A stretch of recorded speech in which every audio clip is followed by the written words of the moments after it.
ở đây bao lâu rồi? How long have you been here? Tôi đã ở đây được 1 năm rồi. I've been here for a year. Tôi đã ở đây được 2 năm rồi.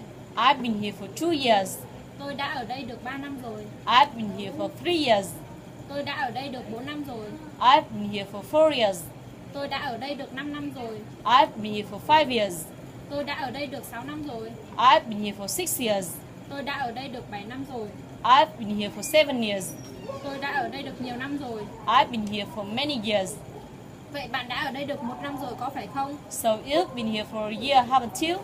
Bạn ở đây được 2 năm rồi có phải không? So you've been here for 2 years, haven't you? Bạn ở đây được 3 năm rồi có phải không? So you've been here for 3 years, haven't you? Vậy bạn ở đây được 4 năm rồi có phải không? So you've been here for 4 years, haven't you?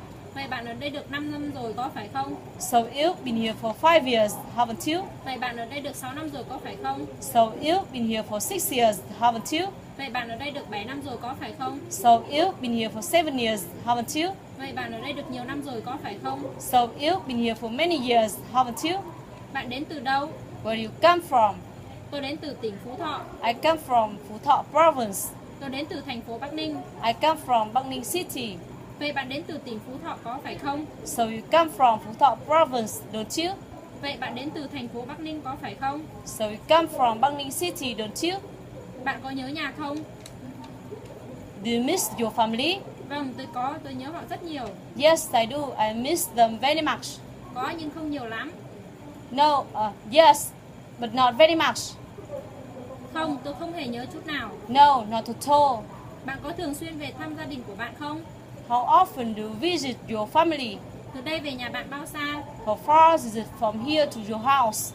Bạn thường đi bằng phương tiện gì về nhà? How do you usually go home? Và từ đây về nhà bạn mất bao lâu? And how long does it take you to get there? How long have you been here? I've been here for many years. Where do you come from? I come from Vĩnh Phúc City. Do you miss your family? Yes, I do. I miss them very much. Thank you. Thank you.